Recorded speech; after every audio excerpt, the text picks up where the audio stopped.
থেকে যুব দলের পক্ষ থেকে শুভেচ্ছা। আমরা দেখতে পাচ্ছি ইতিমধ্যে আমাদের মঞ্চে উপস্থিত আছেন কুমিল্লা দক্ষিণ জেলা বিএনপির সংগ্রামী যুগ্ম আহ্বায়ক বারবার করে নির্যাতিত নেতা জনাব অ্যাডভোকেট আলী আকাশ ভাই আমাদের মাঝে উপস্থিত আছেন কুমিল্লা দক্ষিণ জেলা বিএনপির সাবেক প্রচার সম্পাদক, দক্ষিণ জেলা কৃষক দলের আহ্বায়ক, দক্ষিণ জেলা বিএনপির সংগ্রামী যুগ্ম আহ্বায়ক জনাব মুস্তাক, জনাব হাজি মোহাম্মদ মামুন ভাই সহ জেলা বিএনপির নেতৃবৃন্দ।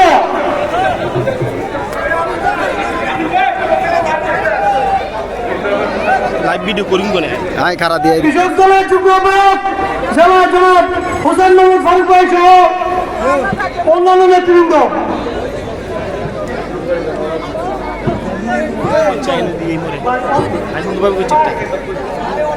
লাইভ ভিডিও করে লাইভ ভিডিও করে